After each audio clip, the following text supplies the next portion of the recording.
ولا قوة إلا بالله العلي العظيم. حسبنا الله ونعم الوكيل، نعم المولى ونعم النصير. أعوذ بالله السميع العليم من الشيطان اللعين الرجيم. بسم الله الرحمن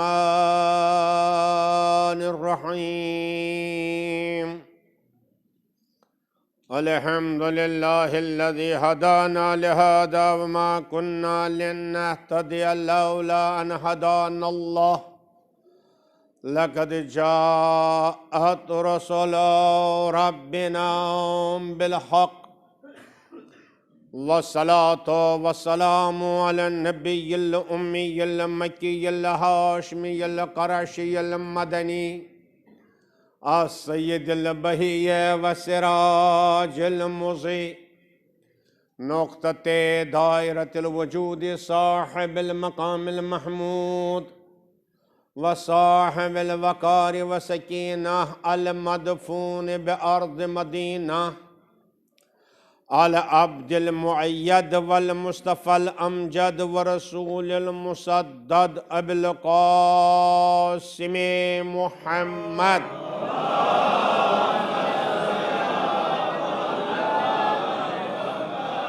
وعلى آله الطيبين الطاهرين المعصومين المظلومين الغر الميامين المنتجبين الأكرمين، الذين أذهب الله عنهم الرجس وطهرهم تطهيرا.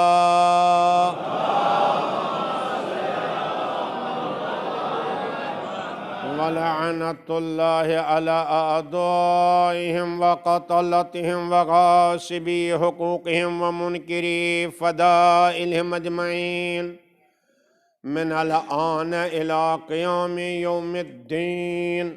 أما بعد، فقد قال سبحانه تبارك وتعالى في محكم كتابه المبين وفرقانه المتين، وهو أصدق الصادقين وقوله الحق. بسم الله الرحمن الرحيم. من عمل صالحا من ذكر أو أنثى وهو مؤمن فلنحيينه حياة طيبة ولنجزينهم أجرهم بأحسن ما كانوا يعملون. صلوات بر محمد.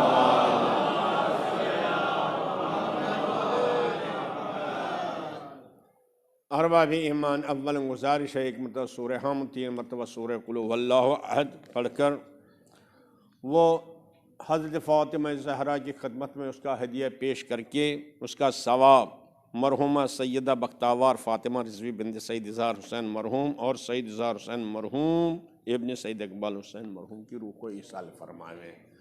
بسم اللہ الرحمن الرحیم. الحمد للہ رب العالمین.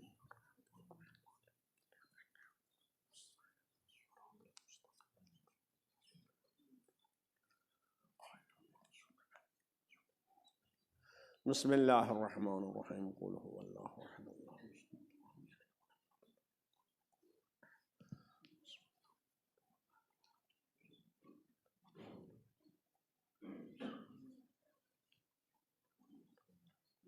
كذلك الله رب العالمين. اللهم اغفر للمؤمنين والمؤمنات والمسلمين والمسلمات بر محمد وآل محمد صلوات اللہ.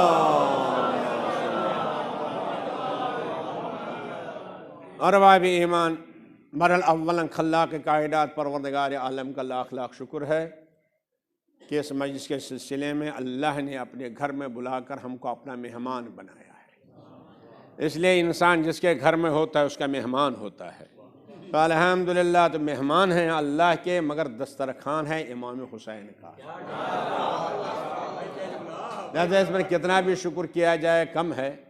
اور جب ایسی مجلسیں ہوتی ہیں، سماحی کے مجلس ہو، چہلم کی مجلس ہو، 10ویں کی مجلس ہو، مثلا جیسے یہ مرحومہ کی سماحی کی مجلس ہے، یا کل جو ہے مرحوم کی 40ویں کی مجلس ہے، تو ہم اپنے کو بہرحال یہ کہتے ہیں ارے فلان جگہ چہلوں میں چلو مجلس میں شرکت کریں اس لیے کہ وہ آدمی مر گیا ہے، یا فلاں عورت مر گئی ہے چلو ہم اس کی مجلس میں شرکت کریں، تو ہم گویا کہ اس کو مردہ سمجھتے ہیں اور اپنے کو زندہ سمجھتے ہیں۔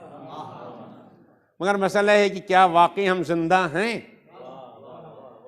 اور جو جانے والا ہم سے دور ہوا کیا وہ مردہ ہے؟ توجہ فرمائیے گا عزیزان گرامی۔ تو عزیزان گرامی، اگر یہ اٹھنا بیٹھنا چلنا پھرنا، یہ کھانا پینا، اگر یہ حیات ہوتی، اگر یہ زندگی ہوتی، تو قرآن مجید سرور کائنات کو نہ فرماتا اِنَّكَ لَا تُسْمِعُ الْمَوْتَى، اے میرے حبیب آپ مردوں کو سنا نہیں سکتے۔ تو پیغمبر کسی قبرستان میں جا کے خطبہ نہیں دیتے تھے، کسی قبرستان میں جا کے نہیں کہتے تھے قولوا لا الہ الا اللہ، قبروں کے سامنے نہیں کہتے تھے کہ نیک کردار بنو، نہیں، انہی کے سامنے جن کا اپنی آنکھوں پر اتنا ناز تھا کہ اپنے کو دیدور کہتے تھے، اپنی زبانوں پر اتنا ناز تھا اپنے کو سخنور کہتے تھے، اور جن کو اپنی طاقتوں پر اتنا، بازوں پر اتنا ناز تھا کہ اپنے کو طاقتور کہتے تھے۔ مگر قرآن نے کہا یہ سب مردے ہیں۔ توجہ فرمایا آپ نے؟ تو زندہ کون ہے؟ ایک صلوات بھیجیے بر محمد وآلہ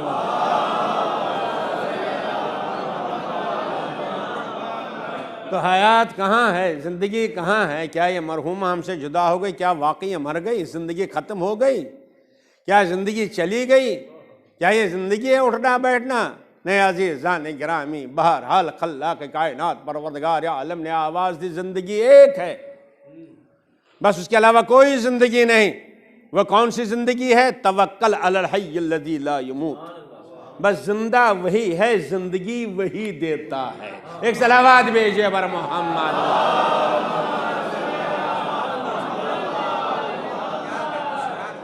وہی زندہ ہے، وہی زندگی دیتا ہے، اسی کی زندگی ہے تو زندگی دی ہے، اس لیے آواز دی دیکھو میں نے تم کو زندگی دی ہے، اس میں کوئی شک نہیں۔ یقیناً یہ بھی زندگی ہے، یہ اٹھنا بیٹھنا کھانا پینا چلنا پھرنا یہ بھی زندگی ہے، لیکن یہ ایسی زندگی ہے کہ جو چوپایوں کے پاس بھی ہے، جو درندوں کے پاس بھی ہے، دو پیر پر جو مرغا بھی چلتا ہے۔ تو اگر اس کو زندگی سمجھتے ہو، نہیں، اگر تمہیں زندگی کی ضرورت ہے، من عمل صالحا من ذکر او انثی وہو مؤمن، چاہے مرد ہو چاہے عورت ہو، اگر تمہیں زندگی کی ضرورت ہے تو جو بھی مرد جو بھی عورت عمل صالح بجا لائے گا اور اس کی بنیاد ایمان پر ہوگی، فَلَنُحْيِيَنَّهُ حَيَاتًا طَيِّبَةً، ہم اس کو حیات طیبہ عطا کرتے ہیں۔ ایک صلوات بھیجئے بر محمد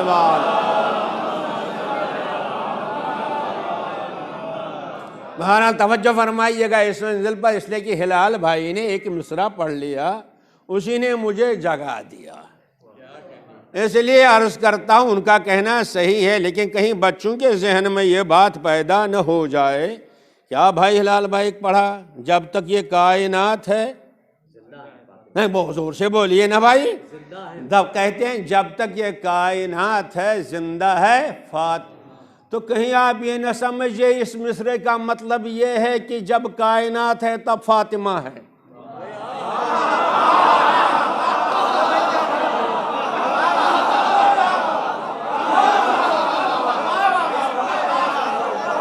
اس لیے بظاہر میں نہیں جانتا بھائی ہلال بھائی کا کیا خیال کیا ہے، تخیل کیا ہے، لیکن بظاہر اگر بچہ سنے گا شاید کہ کوئی یہی سمجھ رہا ہوگا جب تک یہ کائنات ہے تب تک ہے فاطمہ، یا اگر کائنات نہیں رہے گی تو فاطمہ نہیں رہے گی، یعنی کائنات کی بنا پر فاطمہ کی زندگی ہے۔ معاف کیجئے گا، کائنات کی بنا پر فاطمہ کی زندگی نہیں ہے، بلکہ کائنات کی زندگی فاطمہ کی بنا پر ہے۔ ایک صلوات بھیجئے بر محمد۔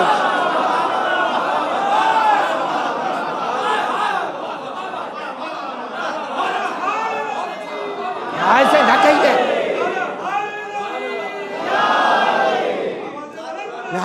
لہذا یہ نہ سمجھئے گا، لہذا یہ نہ سمجھئے گا، توجہ سنیے گا، لہذا یہ سمجھئے گا نہ سمجھئے گا کہ کائنات ہے تو فاطمہ ہے، نہیں، توجہ سے سنیے گا، یقیناً زندگی ایک ہے، وہ اللہ ہے اور کوئی زندگی نہیں، سب اس کی زندگی کی تجلیاں ہیں، مگر اس نے آواز دی میں زندگی دیتا ہوں۔ قرآن مجید ہے نا، ہوا یوہی، وہی زندگی دیتا ہے، مگر مسئلہ ہے کیسے؟ نہیں توجہ فرمائے، ارے کسی کے گھر میں آ گیا، کسی کے گھر میں آ گیا تو ہم کو زندگی دی۔ لہذا اگر زندگی دیتا ہے اللہ اس کائنات کو، انسانوں کو، آسمانوں کو، زمینوں کو، میں ثابت کرتا عزیزان گرامی دنیا میں کوئی چیز بغیر زندگی نہیں ہے۔ اگر بغیر زندگی یہ زمین ہوتی قرآن نہ کہتا وَعَلَمُ أَنَّ اللَّهَ يُحْيِي الْمَوْتَى، اللہ یہ نہیں کہتا کہ يُحْيِي الْأَرْضَ بَعْدَ مَوْتِهَا، اللہ مردوں کو بھی زندہ کرتا ہے، زمین کو بھی زندگی دیتا ہے۔ ایک صلوات تو بھیجیں بر محمد وآل محمد۔ آسمان کو بھی زندگی ہے، یہ الگ موضوع ہے، زمین کو زندگی ہے، الگ موضوع ہے، نباتات کو زندگی ہے، الگ موضوع ہے، لیکن ان تمام کائنات کو کون زندگی دیتا ہے؟ کیا ہم کسی سے زندگی مانگ سکتے ہیں؟ کیا کسی سے زندگی لے سکتے ہیں؟ قرآن مجید نے سورہ نجم میں آواز دی، اِنَّهُ هُوَ أَمَاتَ وَأَحْيَا، بس وہی موت دیتا ہے، وہی زندگی دیتا ہے، وہی موت دیتا ہے، وہی زندگی دیتا ہے، وہی ہنساتا ہے، وہی رلاتا ہے۔ متوجہ ہے میرے جوان؟ اس لیے بہرحال آپ کے سامنے مصرع تو آ ہی گیا، میں ذرا دو چار جملے اس پر عرض کروں، ایک صلوات تو بھیجا بر محمد۔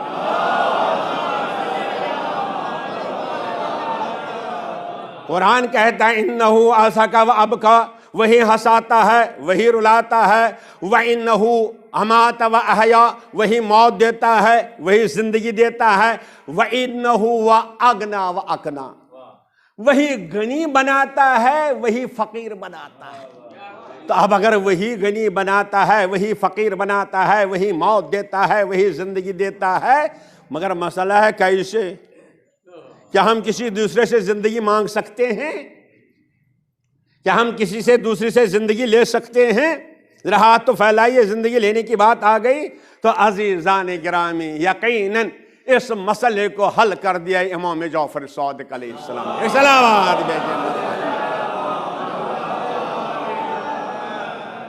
کب؟ جب امام ابو حنیفہ سامنے ہیں۔ ماشاءاللہ بھائی علماء کی قدر کیجئے بھائی، ہم تو ہمارا صاحب کمال کی قدر کرتے ہیں۔ امام ابو حنیفہ، وہ امام ابو حنیفہ آپ جانتے ہیں نا، حنفی لوگ ان کا جو اپنا ان کے احکام پر عمل کرتے ہیں، وہ سامنے ہیں اور امام نے دسترخوان بچھایا، کیسا دسترخوان۔ چنانچہ عزیزان گرامی امام قرطبی لکھتے ہیں کہ امام ابو حنیفہ سے پوچھا گیا جناب آپ کئی برس کے ہیں، یعنی آپ کی زندگی کتنی ہے؟ کہا 2 برس، یعنی میری زندگی صرف 2 برس ہے۔ کہا رہے حضور آپ تو 60 برس کے ہیں، آپ تو 60 برس کے ہیں اور کہتے ہیں 2 ہی برس زندگی ہے۔ فرمایا زندگی اتنی ہی ہے جتنی امام جعفر صادق کے سامنے گزاری ہے۔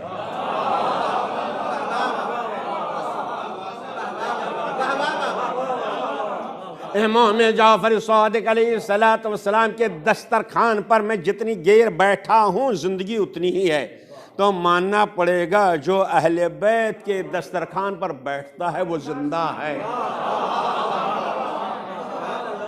آپ سب اس میں زندگی کا ثبوت دے رہے ہیں۔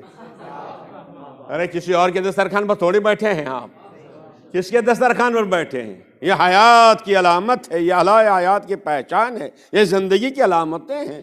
بارہ دسترخوان بچھ گیا، روٹی سامنے، کھانا سامنے، توجہ سنیے گا، وہ مصرع سامنے رکھیے گا۔ ہاں الحمدللہ، کیونکہ لال بھائی کی بہرحال الحمدللہ بڑی فکر ہے اور وہاں پر آپ کو پہنچنا ہے۔ ایک صلوات بھیجیے بر محمد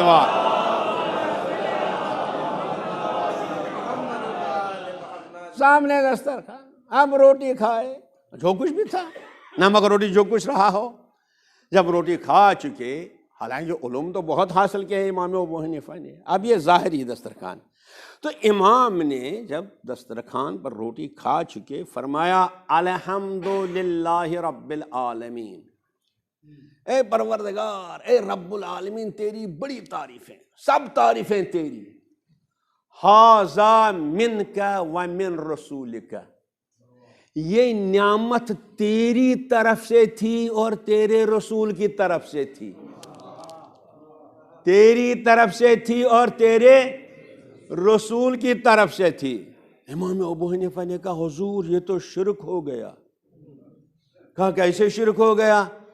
کہا رہے نعمت تو اللہ دیتا ہے، رزق تو اللہ دیتا ہے، حیات تو اللہ دیتا ہے، موت تو اللہ دیتا ہے، آپ نے شریک کر دیا۔ اس لیے آپ نے کہا اللہ کی طرف سے اور رسول کی طرف سے، یعنی رسول بھی دیتا ہے اور اللہ بھی دیتا ہے۔ یہ کون رسول ہے؟ یہ وہ رسول ہیں جن کا اللہ نے اتنا احترام کیا کہ نام لے کے نہیں پکارا۔ ہر نبی کو تو نام لے کے پکارا ہے نا، یا آدم ہو، یا ابراہیم ہو، یا موسیٰ، یا عیسیٰ، ہر ایک کو نام سے پکارا، مگر اس نبی کو اپنے حبیب کو نام سے نہیں پکارا بلکہ منصب سے پکارا۔ یا ایھا النبی، یا ایھا الرسول، یا ایھا النبی، یا ایھا المزمل۔ توجہ فرما رہے ہیں آپ؟ ایک جملہ عرض کرنا چاہتا ہوں۔ تو جس ذات کا احترام خالق کائنات کرتا ہے اس کو کہتے ہیں محمد، اور جس کا احترام محمد کرے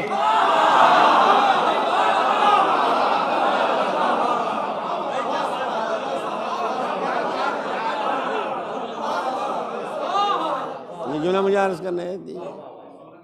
اور اس کے ساتھ ساتھ اگر سرکار یہ فرمائیں فاطمۃ بضعۃ منی، فاطمۃ بضعۃ منی، توجہ سنیے گا کیونکہ مجھے بہرحال ایک منزل تک آپ کو پہنچانا ہے۔ فاطمہ میرا ٹکڑا ہے نا بھائی؟ تو عزیزان گرامی اگر آئینہ ہوگا اس کو اگر آپ ٹکڑے ٹکڑے کر دیجئے تو جو اصل میں صفت تھی وہی ٹکڑے میں رہے گی کہ نہیں؟ جو اصل میں کمال تھا وہی ٹکڑے میں رہے گا کہ نہیں؟ تو اگر فاطمہ، اللہ اکبر، جو چیز نبی کے لیے نبوت کے علاوہ جو چیز نبی کے لیے ثابت ہو جائے وہ سب فاطمہ کے لیے، ارے جو چیز نبی کے لیے بھی میں ثابت کروں گا فاطمہ اس کا جز ہے تو وہ سب فاطمہ کے لیے ثابت ہو جائے گا بغیر نبوت کے، بغیر رسالت کے۔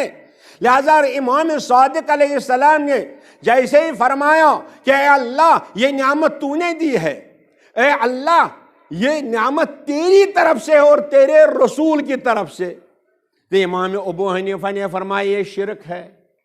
کہا کیوں؟ کہا اس لیے کہ آپ نے اللہ کا شریک قرار دیا۔ اس لیے آج تو آپ سنتے ہیں بہت سے لوگ کہتے ہیں ارے رزق اللہ دیتا ہے، اولاد اللہ دیتا ہے، علم اللہ دیتا ہے، حیات اللہ دیتا ہے، سب کچھ اللہ دیتا ہے، آپ کیوں کہتے ہو یا محمد؟ ارے یا محمد نہ کہو، محمد سے نہ مانگو۔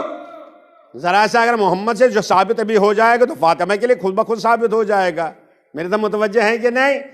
تو عزیزان گرامی امام صادق علیہ السلام نے فرمایا ابو حنیفہ کیا قرآن نہیں پڑھا ہے؟ کہا حضور پڑھ چکا ہوں۔ تو کیا یہ آیت نہیں پڑھی ہے؟ کہا حضور بھول گیا ہوں۔ کہا یہی فرق ہے، ایک ہوتا ہے علم الوراثہ، ایک ہوتا ہے علم الدراسہ۔ علم الدراسہ کیا ہوتا ہے؟ استاد کے سامنے بیٹھیے اور سبق سنتے رہے تو کچھ بھول جاتے ہیں، یہ علم الدراسہ ہے۔ تو استاد کے سامنے بیٹھ کر جو علم حاصل کیا جاتا ہے کچھ یاد رہتا ہے، کچھ انسان بھول جاتا ہے۔ تو علم الدراسہ سامنے بیٹھ کے حاصل کرنا ہوتا ہے، علم الوراثہ سامنے بیٹھنے سے حاصل نہیں ہوتا ہے، زبان چوسنے سے حاصل ہوتا ہے۔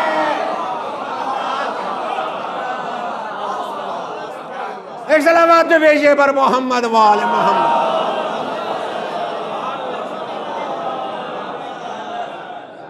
ارے میرے کوئی دو بہرحال کچھ عزیز ہیں، کچھ ہمارے دوست ہیں، وہ کہتے ہیں ارے بھائی آپ تو صحابہ کی توہین کرتے ہیں۔ میں نے کہا کیوں؟ ہم صحابہ کی توہین یوں کرتے ہیں. کہا بات دیکھیے صحابہ سب برابر ہیں, سب صحابہ برابر ہیں, آپ انہیں توہین کرتے ہیں, کہتے بھول جاتے تھے. میں نے کہا کیسے سب برابر؟ کہا سب نبی کے شاگرد, سب نبی کے شاگرد, نبی کے سامنے بیٹھتے تھے, علم حاصل کرتے تھے, پڑھتے تھے, نبی جو فرماتے تھے سنتے تھے, لہذا سب برابر. میں نے کہا معاف کیجیے گا, اصحاب تو نبی کے شاگرد ہیں نا, لیکن انبیاء تو اللہ سے شاگرد ہیں. انبیاء تو اللہ کے شاگرد ہیں نا. تو قرآن مجید آواز دے رہا ہے وَلَقَدْ فَضَّلْنَا بَعْضَ النَّبِيِّينَ عَلَىٰ بَعْضٍ. ہم نے انبیاء کو برابر نہیں رکھا, کسی کا درجہ بلند ہے, کسی کا درجہ کم ہے. ارے اگر یہ آیت نہیں, تیسرا پارہ تو یاد ہوگا نا, تِلْكَ الرُّسُلُ فَضَّلْنَا بَعْضُهُمْ عَلَىٰ بَعْضٍ. وہ رسول ہیں جن کو ہم نے بعض پر بعض کو فضیلت دے دی. جب اللہ کے شاگرد برابر نہیں ہو سکتے,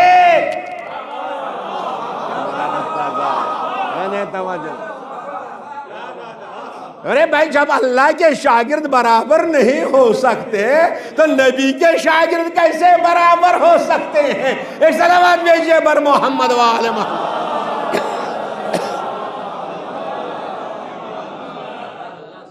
میں وہ پیچھے والے نہ معلوم کیوں مجھ سے ناراض ہیں, ان کی آواز بلند نہیں ہو رہی ہے. وہ بلند آواز صلوات بھیجیے بر محمد و آل محمد.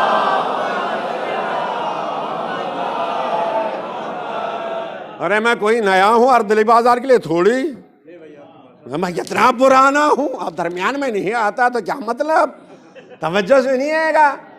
تو حضور نے فرمایا بس جوانوں سن لو, فاطمہ کی فضیلت سن لو اس شعر کے ذیل میں. چنانچہ جناب پیغمبر نے فرمایا ابو حنیفہ آیت مکمل پڑھو. حضور فرمائیے کہ قرآن کہتا ہے وَمَا نَقَمُوا إِلَّا أَنْ أَغْنَاهُمُ اللَّهُ. ان مسلمانوں کے یہ عیسائی یہ یہودی کیوں دشمن ہو گئے؟ یہ صہیونی یہ دشمنان اسلام, اسلام کے بعد مسلمانوں کے دشمن کیوں ہو گئے؟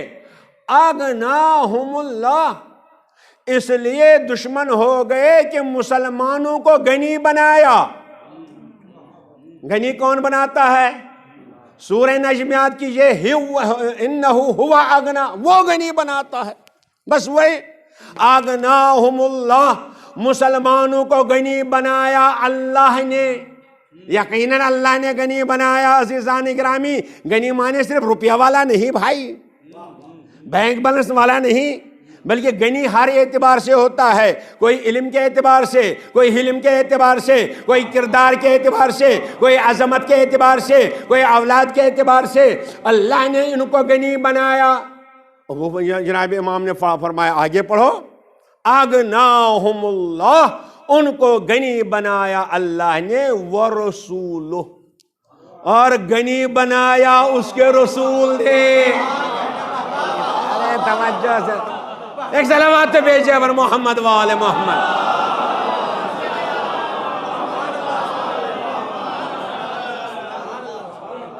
ان کو غنی بنایا اللہ نے اور اس کے رسول نے. اب یقین ہوا کہ رسول بھی غنی بناتے ہیں.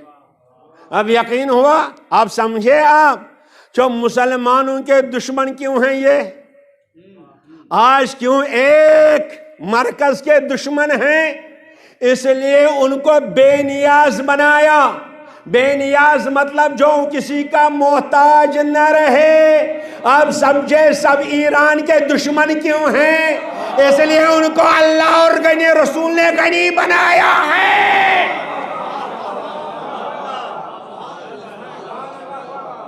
ان کو بے نیاز کر دیا, وہ کسی کے محتاج نہیں.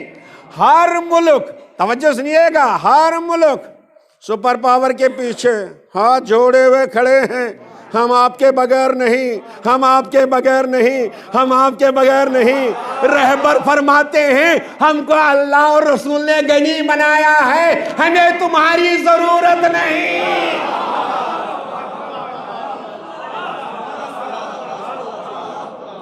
مل جل کے ایک صلوات بھیجیے بر محمد و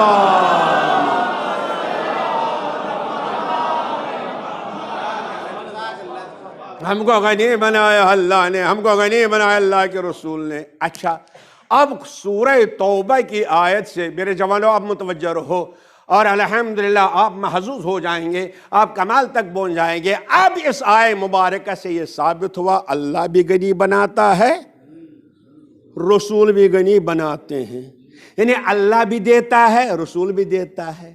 حیات کون دیتا ہے؟ اللہ بھی، اور ارے اگر نہ دیتا ہوتا قرآن کیوں کہتا ہے یا الذین آمنوا استجیبوا للہ وللرسول اذا دعاکم لما یحییکم؟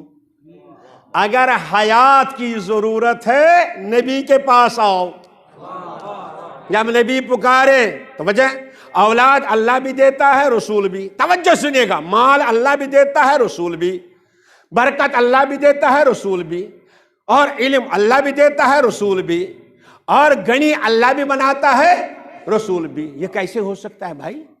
تو اس کے تین معنی ہیں، امام نے فرمایا اس کے تین معنی ہیں۔ ایک مطلب یہ ہے کہ ایک دروازے سے اللہ دیتا ہے، دوسرے دروازے سے رسول۔ ادھر گئے یا اللہ بیٹا دے تو مل گیا، ادھر گئے یا رسول اللہ بیٹا دے تو مل گیا، یہی معنی ہے۔ یہ شرک ہے، یہ ہم مان نہیں سکتے کہ اللہ کا دروازہ الگ ہے تو رسول کا دروازہ الگ ہے۔ متوجہ ہے نا؟ یہ ہم نہیں مان سکتے، نہیں۔ اچھا، پھر دوسرے معنی یہ ہیں کہ پہلے اللہ دیتا ہے پھر رسول، پہلے اللہ عطا کرتا ہے پھر رسول، تو یہ بھی ہم نہیں مان سکتے۔ ہمارا اللہ کب مرنے والا ہے؟ پہلا دے گا تو آپ نے دے گا، وہ تو ہمیشہ ہے نا۔ آپ سنیے گا مطلب، آپ پہچانیے گا محمد و آل محمد کی فضیلت، آپ پہچانیے گا جناب فاطمہ کا کمال، آپ پہچانیے گا کائنات کی حیات کہاں سے ہے، ایک صلوات بھیجے بیان کروں گا۔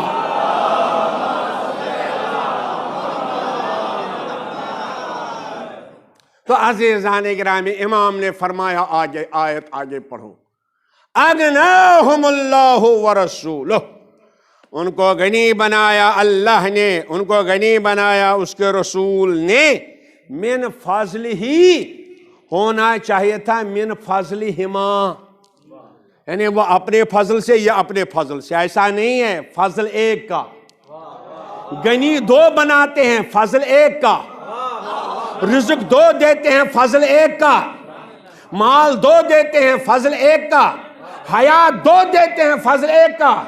کیسے؟ ماشاءاللہ، آپ نے چشمہ دیکھا ہے؟ نہیں دیکھا ہے چشمہ؟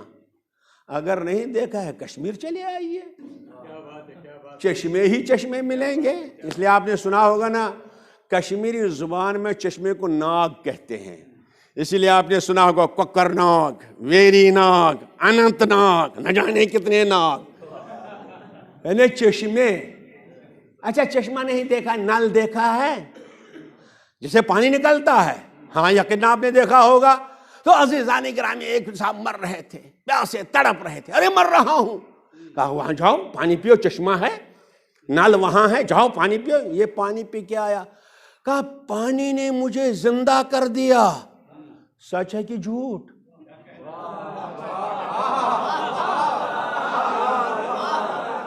دوسرے آدمی بیچارے آ گئے، وہ بھی مر رہے تھے پیاس کے مارے، ارے پیاس، کہا جا پانی پیا، چشمے پر گیا پانی پیا، پانی نل کے بعد، کہا ارے چشمے نے مجھے زندہ کر دیا، نل نے مجھے زندہ کر دیا، ارے کہیں شرک تو نہیں؟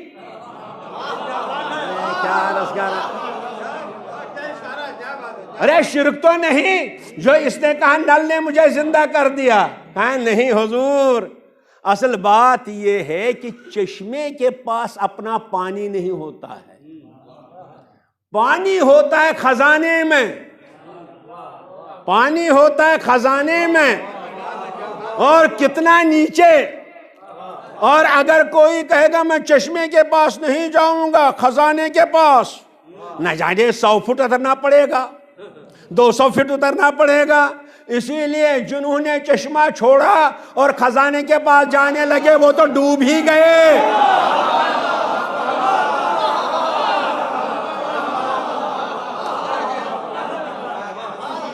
صلوات بھیجیے بر محمد و آل محمد۔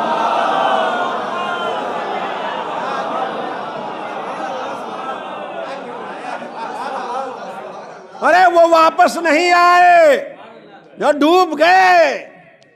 لہذا عزیزان گرامی جانا پڑے گا چشمے پر، مگر چشمے کو اپنا پانی نہیں ہوتا ہے، آتا ہے خزانے سے، نکلتا ہے چشمے سے، آتا ہے خزانے سے، نکلتا ہے نل سے، اور خزانہ پوشیدہ۔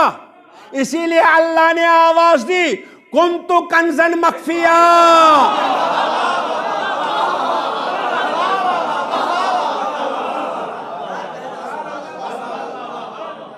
آواز دی میں پوشیدہ خزانہ، اللہ نے آواز میں پوشیدہ خزانہ۔ ارے کہے کا خزانہ؟ گیس کا، سونے کا، چاندی کا، پیٹرول کا، روپیوں کا، ارے کہے کا خزانہ؟ ارے یہ تو بعد کی باتیں ہیں، میں تو اپنے کمال اور اپنے جمال کا خزانہ ہوں۔ توجہ سنیے گا، میں اپنی قدرت کا خزانہ ہوں، قدرت دیتا ہوں، میں اپنے علم کا خزانہ علم دیتا ہوں، میں حیات کا خزانہ ہوں، حیات دیتا ہوں، میں رزق کا خزانہ رزق دیتا ہوں، میں اولاد دینے کا خزانہ اولاد دیتا ہوں میں سب کچھ۔ مجھ تک پہنچ نہیں سکتے، جس چشمے سے دیتا ہوں اسی کو محمد۔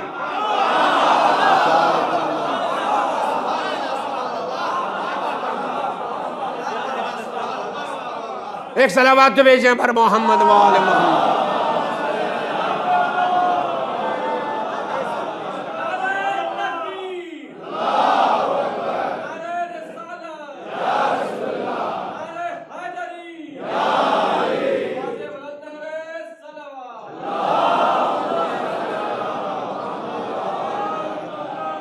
جس چشمے سے دیتا ہوں اسی چشمے کا نام ہے محمد، اور جو محمد کے لیے ثابت وہ فاطمہ کے لیے۔ متوجہ ہیں کہ نہیں؟ تو کائنات کو زندگی ملتی ہے در اہل بیت سے۔ اب یہ کہیے، توجہ سنیے گا، یہ نہ کہیے جب تک کائنات ہے تب تک زندہ فاطمہ، نہیں کہیے کہ جب تک وہ زندگی دیتے رہیں گے کائنات باقی رہے گی۔ معاف کیجئے گا بھائی، میں معاف کیجئے، ایک صلوات بھیجئے پر محمد وآل محمد۔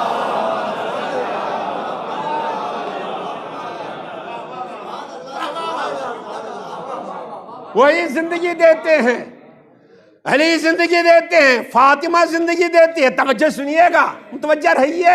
تو عزیزان گرامی، اب جب انسان نے کہا چشمے نے مجھے زندہ کیا، شرک تو نہیں کیا؟ پانی نے زندہ کیا، تعجب ہے مجھے مسلمانوں پر، اس لیے کہ یہی آیت قرآن مجید میں، یعنی حیات کی آیت ہے حضرت عیسیٰ کے بارے میں۔ اے عیسیٰ یاد کرو جب تم مردوں کو زندہ کرتے تھے، تحیی الموتیٰ، تو مردوں کو زندگی دیتا تھا، تو بیماروں کو شفا دیتا تھا، اور جن کے پاس آنکھیں نہیں تھی ان کو آنکھیں دیتا تھا۔ کون کہہ رہا ہے؟ میں نہیں، قرآن۔ بتائیے اگر قرآن کی آیت کا کوئی انکار کرے گا مسلمان رہے گا؟ نہیں، میرے متوجہ رہیے بھائی، مسلمان رہے گا؟ ایک آیت کا اگر انکار کرے گا، اب اللہ آواز دے رہا ہے عیسیٰ زندگی دیتے ہیں، عیسیٰ شفا دیتے ہیں، عیسیٰ بیماروں کو جلا دیتے ہیں، عیسیٰ اندھوں کو روشنی دیتے ہیں۔ یہ گویا کہ جناب پروردگار عالم نے عیسیٰ کی کلینک پر بورڈ لگا دیا، سائن بورڈ لگا دیا ہے، عیسیٰ ہے ڈاکٹر،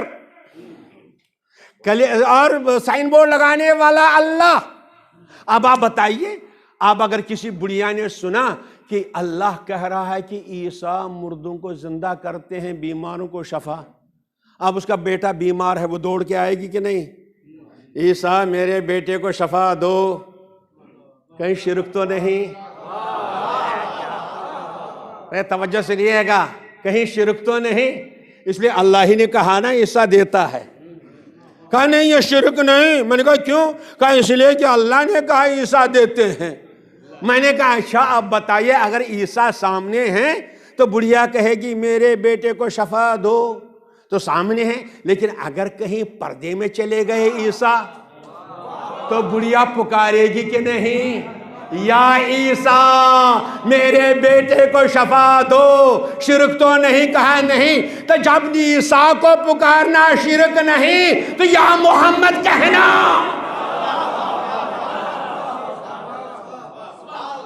لہذا ہم کہہ سکتے ہیں یا علی، ہم کہہ سکتے ہیں یا علی حیات دو، ہم کہہ سکتے ہیں یا فاطمہ حیات دیجئے۔ بہرحال عزیزان گرامی، یہ چشمہ حیات ہے جہاں سے زندگی نکلتی ہے، آپ تک پہنچتے تو صلوات تو بھیجئے بر محمد وآل۔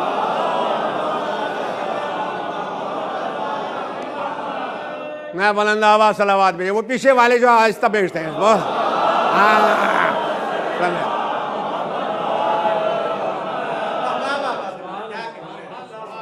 بس عزیزان گرامی صرف ایک جملہ عرض کرنا چاہتا ہوں۔ اب الحمدللہ حیات طیبہ کہاں سے نکلتی ہے؟ اللہ اکبر اللہ، جن کے لیے آئے تطہیر ہے وہاں سے حیات طیبہ جاری ہوتی ہے کہ نہیں؟ لیکن جیسے ہی آپ نے دیکھا ہو نل سے بڑا صاف پانی نظر آتا ہے کہ نہیں؟ کہیں گندا نہ ہو جائے، لیکن جیسے ہی نالی میں گرتا ہے گندا ہوتا ہے کہ نہیں؟ گندا ہو جاتا ہے۔ لہذا اس کو بچانے کے لیے، حیات طیبہ کو طیبہ رکھنے کے لیے دو چیزوں کی ضرورت ہے۔ آج نہیں پڑھوں گا بات کیونکہ وقت تو گزر گیا۔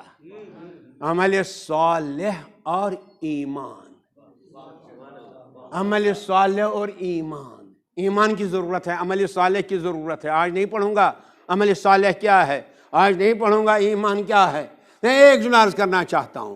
تو اگر آپ حیات کو حیات طیبہ میں بدلنا چاہتے ہیں، دو چیزیں آپ کے پاس ہونی چاہیے، ایک ایمان، ایک عمل صالح۔ بتائیں عمل صالح کس کو کہتے ہیں؟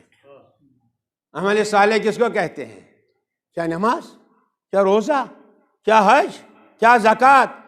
ارے یہ عمل صالح نہیں ہے، یہ عمل صالح نہیں ہے، بلکہ یہ ایمان کے درخت کے میوے ہیں۔ متوجہ ہیں کہ نہیں؟ دیکھیے آپ نے درخت دیکھا ہے کہ نہیں؟ اگر نہیں دیکھا ہے کشمیر چلیے، وہاں ہم سیب کے درخت لگاتے ہیں، ہے نا؟ تو جب ہم سیب کے درخت لگاتے ہیں تو اس میں دو چیزیں ہوتی ہیں، کچھ جڑیں ہوتی ہیں، کچھ شاخیں ہوتی ہیں۔ جڑیں زمین کے اندر دفن ہیں، دکھائی نہیں دیتی، ہے نا؟ شاخیں دکھائی دیتی ہیں، ہے نا بھائی؟ تو جڑیں بند۔ لیکن اگر یہ دیکھنا ہے جڑ مضبوط ہے کہ نہیں ہے، جڑ طاقتور ہے کہ نہیں، تو زمین کھود کے نہیں دیکھتے،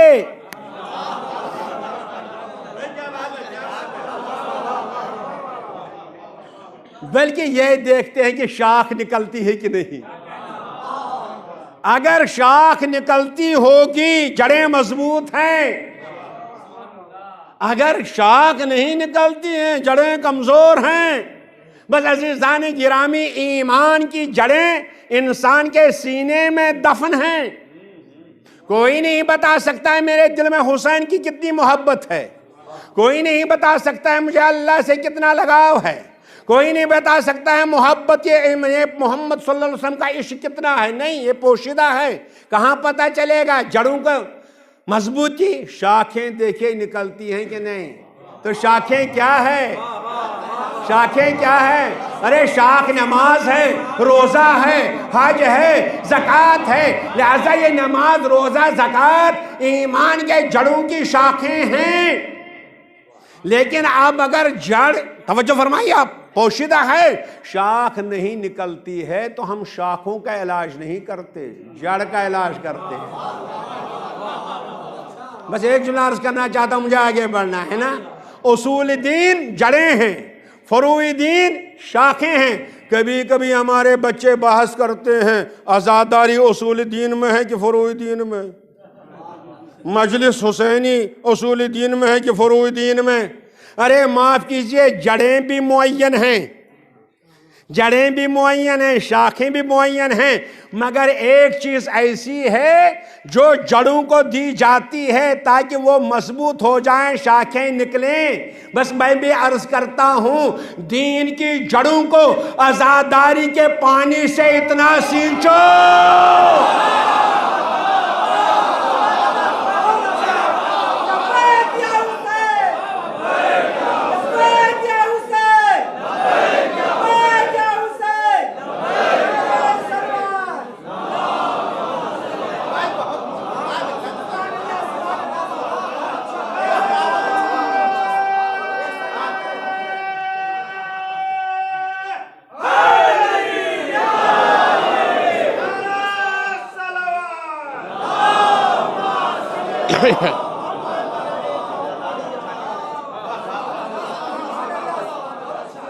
اتنا سینچو توحید کو، اتنا سینچو رسالت کو، اصول دین کو عزاداری کے پانی سے کہ خود بخود نماز کی شاخ نکلے گی، روزے کی شاخ نکلے گی۔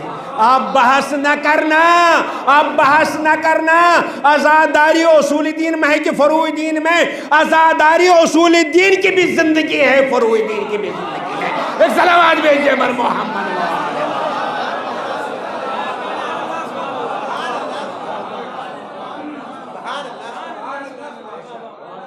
مگر اب تو آپ کو سیب تو کھلانا ہی پڑے گا، درخت لگا دیا نا، اب پھلتی نکلنا پڑے گا، نکلنا چاہیے۔ متوجہ ہیں؟ بس ایک جملہ سنیے گا، مگر یہ شاخ جو ہے ہر وقت پھلتی نہیں ہے، موسم میں پھلتی ہے۔ سال بھر سیب نہیں نکلتے ہیں بھائی، بلکہ جب اگست ستمبر آتا ہے تو سیب نکلتے ہیں، مگر اس پانی کی ہر وقت ضرورت ہے۔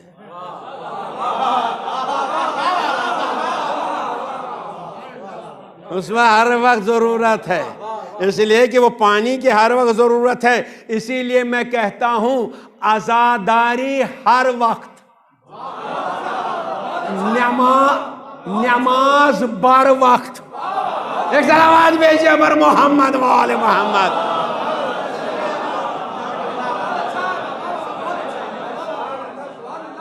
نماز بر وقت ہے، عزاداری ہر وقت ہے۔ کیوں؟ عزاداری زندگی ہے، عزاداری حیات ہے، عزاداری دنیا کو حیات دیتی ہے۔ اب میں اس وقت ثابت نہ کہا، بہرحال کسی اور وقت میں ثابت کروں گا اگر اللہ نے کسی وقت چاہا، یقیناً عزیزان گرامی۔ لہذا یہ زندگی دینے کے لیے امامت ہر وقت سامنے، اس لیے کہ پیغمبر نے زندگی دی بحث امامت، تو اہل بیت نے ہمیشہ زندگی۔ لیکن جب سرکار سید الشہداء حضرت امام حسین علیہ السلام نے دیکھا کہ یہ قوم، یہ سوسائٹی، یہ سماج اتنا مردہ ہو چکا ہے، یہ لوگ اتنے مر چکے ہیں، یہ نہیں پہچانتے ہیں کہ حسین کون ہے، یہ نہیں پہچانتے ہیں اللہ اکبر کی رسالت کیا ہے، یہ نہیں پہچانتے ہیں توحید کیا ہے۔ تو حسین نے آواز دی کہ مجھے کائنات کو حیات دینا ہے۔ جو بھی آپ سن رہے تھے ماشاءاللہ، کائنات زندہ ہے جب تک حسین کی عزاداری زندہ ہے، کائنات زندہ ہے جب تک فاطمہ کی دعا زندہ ہے، کائنات زندہ ہے جب تک فاطمہ کا نظر لطف ہے۔ لہذا اس کائنات کو زندگی دینے کے لیے حسین چلے۔ اللہ اکبر۔ عزیزان گرامی، امام حسین علیہ السلام نے دیکھا کہ کائنات اتنی مردہ ہو چکی ہے، لہذا خون کی ضرورت ہے۔ امام حسین علیہ السلام نے علی اکبر کو بلایا کہ جوانوں کو زندہ کرنا ہے، علی اصغر کو بلایا اس لیے کہ شیرخواروں کو زندہ کرنا ہے، قاسم کو بلایا اس لیے نوجوانوں کو زندہ کرنا ہے، عباس کو بلایا، عباس آ جاؤ اس لیے جو کڑیل جوان ہیں ان کو زندہ کرنا ہے۔ مگر عزاداران امام حسین، سرکار سید الشہداء نے سب سے خون لیا، مگر آپ نے دیکھا ہوگا ہاسپٹلوں میں صرف خون لینا کافی نہیں ہوتا ہے، بوتل میں خون رکھنا کافی نہیں ہے، بلکہ اس کے بعد ذمہ داری ہوتا ہے اس جسم میں ڈال دینا جس کو خون کی ضرورت ہے۔ تو سرکار سید الشہداء نے دیکھا کہ ہم نے تو خون دے دیا، علی اکبر کا خون دیا، اصغر کا خون دیا، قاسم کا خون دیا، عباس کا خون دیا، سب کا خون جمع، اللہ اکبر، مگر یہ خون بھرے گا کون؟ یہ خون اس سوسائٹی اور سماج کے مردہ جسم میں ڈالے گا کون؟ یہ فکر تھی سرکار سید الشہداء کو۔ سنیے، میں درد ضرور مصائب ضرور پڑھتا ہوں، مگر ذرا توجہ کیجئے آپ کی ذمہ داری کیا ہے، آپ کی ذمہ داری کیا ہے؟ اس وقت آپ حیات دے سکتے ہیں، حیات دیجئے کائنات کو۔ میں بہرحال موضوع سے ذرا ہٹ گیا، اس لیے امامت کی ذمہ داری آپ کے پاس ہے۔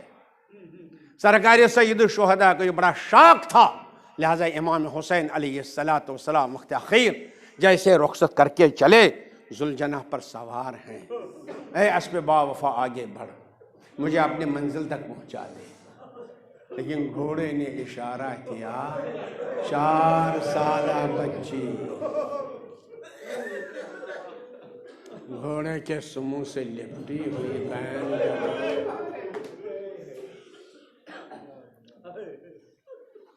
سرکاری سید الشہداء اترے، گود میں لیا، پیار کیا۔ بیٹی رو کیوں رہی؟ بیٹی رو کیوں رہی ہو؟ ہاں عزادارو، آواز دی بابا پیاسی ہوں، کیا کچھ پانی مل سکتا ہے؟ کیا کرے وہ باپ جس کے سامنے 4 سالہ بچی پانی مانگ؟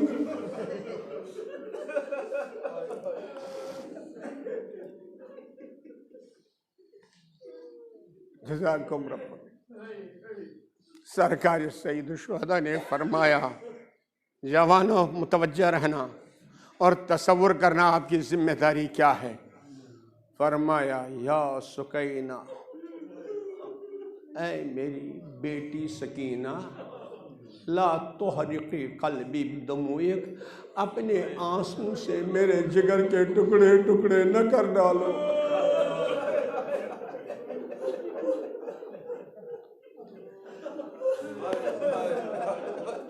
ارے بے بابا رونے دیجئے۔ کہا نہیں بیٹی، تم کو بڑا کام کرنا ہے، بڑا کام کرنا ہے۔ کہا بابا مجھے بڑا کام کرنا ہے؟ ہاں۔ کہا بڑا کام کرنا ہے۔ کہا بابا کب؟ ابھی؟ کہا نہیں، اس وقت جب میرا سر نیزے پر ہو۔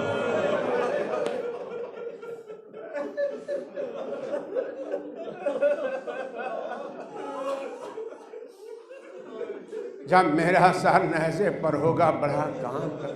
کہا بابا وعدہ کرتی ہوں کہ اب پانی نہیں مانگوں گی، پانی نہیں مانگوں گی۔ اللہ اکبر، اللہ اکبر۔ تو حسین کو یہی فکر تھی کہ ہم نے خون تو جمع کیا، سوسائٹی کے رگوں میں کون بھر دے گا؟ کوئی بھرنے والا تو ہوگا نا۔ بس یہی ذمہ داری جناب سکینہ کو کہا بڑا کام کرنا ہے۔ عزیزان گرامی، حسین شہید ہو گئے، سکینہ دیکھ رہے ہیں کہ مجھے کون کام کرنا ہے۔ بس ایک مرتبہ سکینہ نے اپنے سر کو دیکھا برہنہ ہے، بغیر چادر کے ہے، دوڑ کے آ گئی جناب زینب کے پاس۔ پھوپھی اماں، پھوپھی اماں، حال عندک خرقہ، پھوپھی اماں آپ کے پاس چادر تو نہیں؟ کہا بیٹی کیوں؟ کہا اکشف راسی، میں ننگے سر۔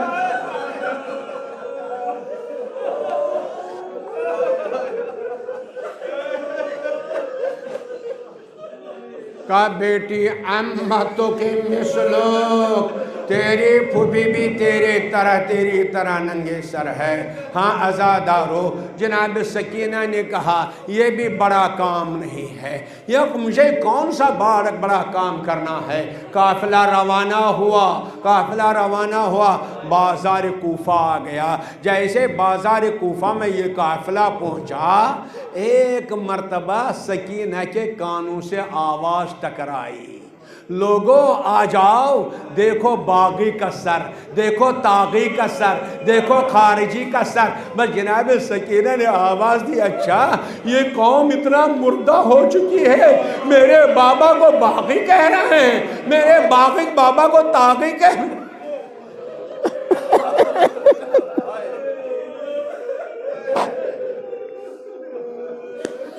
بس جناب سکینہ نے دیکھا کہ اب میرا بڑا کام کرنا ہے، اب میرا بڑا کام کرنا ہے کہ وہ حسین کو پہچنوانا ہے۔ جوانوں، بیٹیوں، بیٹوں، کالج جاؤ، اسکول جاؤ، مدرسے جاؤ، نکالو جلوس نکالو، مگر اس کے ساتھ یاد رکھو تمہاری زندگی کیا ہے۔ جناب سکینہ نے آواز دی، تمہاری ذمہ داری یہ ہے کہ ہر بازار میں حسین کو پہچنواؤ۔ لہذا جناب سکینہ نے آواز دی، بڑا کام ہے، مجھے حسین کو پہچنوانا ہے۔ اسی لیے علم کا جلوس ہے، اسی لیے زلجنہ کا جلوس ہے، اسی لیے مجالس ہیں، حسین کو پہچنواؤ۔ اب سکینہ کیا کرے؟ ایک مرتبہ جناب سکینہ نے آواز دی، اللہ اکبر۔ کیوں؟ اگر اس طرح آواز دیتی کہ حسین کو پہچانو، کون سن سکتا تھا؟ ارے باجے تھے، نکارے تھے۔ بس ایک مرتبہ سکینہ نے کہا آل آتاش، ہائے پیاس،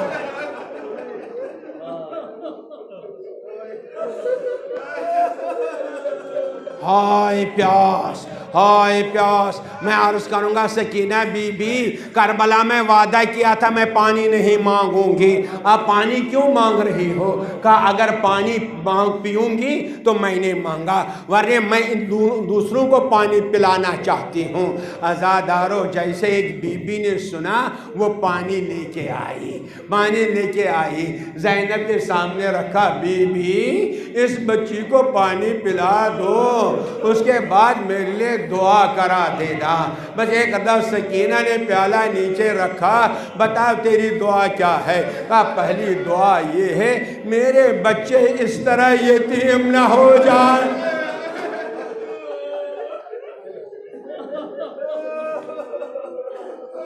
جس طرح یہ بچی یتیم ہو چکی ہے۔ سکینہ نے جلا ہوا دامن پھیلایا، پروردگار تجھے میری یتیمی کا واسطہ، اس کے بچوں کو یتیم نہ کرنا۔ کہا دوسری دعا، کہا دوسری دعا یہ ہے کہ دعا کرو میں مدینہ جانا چاہتی ہوں۔ کہا کیوں؟ کہا اس لیے وہاں میرے آقا حسین رہتے ہیں، میں حسین کی زیارت چاہتی ہوں۔ بس ایک مرتبہ دیکھا، کہا رے تم بھی مر چکی ہو، حسین کی زیارت۔ جناب زینب نے فرمایا اور کوئی وہاں ہے؟ کہاں کیوں نہیں، میری شہزادی زینب ہے۔ کہا اگر زینب کو دیکھو گی پہچانو گی؟ کہا کیوں نہیں، میں نے گود کھلایا ہے۔ ارے زینب نے بالوں کو ہٹا دیا، ام حبیبہ تم بھی مر چکی ہو، یہ زینب ہے۔ ارے وہ نیزے پر حسین ہے۔ ام حبیبہ نے پانی پھینک دیا۔ ارے لوگو، یہ کوئی خارجی نہیں، کوئی باغی نہیں، یہ حسین۔ جزاکم ربکم، بس دو جملے۔ اس لیے ان بھائیوں نے اپنے بہن کی مجلس کی ہے، اپنی بہن کی مجلس کی ہے۔ سکینہ پیاسی، کتنی پیاسی؟ اتنی پیاسی کہ جیسے زندگی سے زندان شام میں پہنچی، ایک مرتبہ اپنی پھوپھی اماں سے کہنے لگی، پھوپھی اماں اب میں مر جاؤں گی، اب میں مر جاؤں گی، مگر میری ایک وصیت ہے۔ کہا بیٹی کیا وصیت؟ کہا مجھے اس جگہ زمین میں سلا دیجئے جہاں پانی ہو۔ میں ان بھائیوں سے کہنا چاہتا ہوں جن بھائیوں نے اپنی بہن کی مجلس کی ہے، تمہاری بہن تو پیاسی نہ تھی، تمہاری بہن نے ایسی کوئی وصیت تو نہیں کی۔ ارے سکینہ بی بی نے وصیت کی، مجھے ایسی جگہ سلا دینا۔ اللہ اکبر۔ جناب زینب نے پوچھا بیٹی کیوں؟ کہا پھوپھی اماں پیاس سے ہڈیاں سلگ رہی ہیں، بدن جل رہا ہے۔ ارے بھائی سید الساجدین دیکھتا رہا، سکینہ تڑپتی رہی، سکینہ۔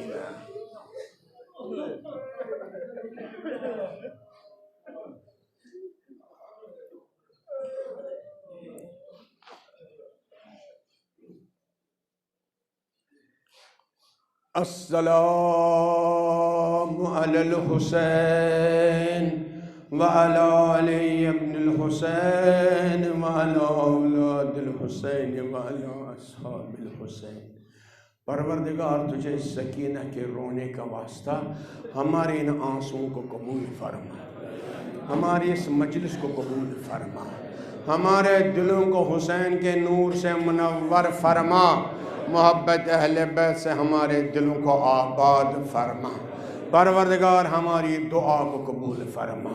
پروردگار تجھے محمد و آل محمد کا واسطہ یہ دشمنان اسلام، دشمنان اہل بیت، دشمنان حسین جو منصوبے بناتے ہیں، اگر قابل ہدایت ہے ان کی ہدایت فرما، اگر قابل ہدایت نہیں ان کے شر سے مسلمانوں کو محفوظ فرما، ان کے منصوبوں کو نیست و نابود فرما، پرچم اسلام کو بلندی عنایت فرما، لشکر اسلام کو فتح و نصرت عنایت فرما، مملکت امیر المومنین کی حفاظت فرما، ہمارے آیات مراجع کرام علماء عالم خاص طور رہبر معظم حضرت آیت اللہ خامنئی کو مؤید و منصور فرما۔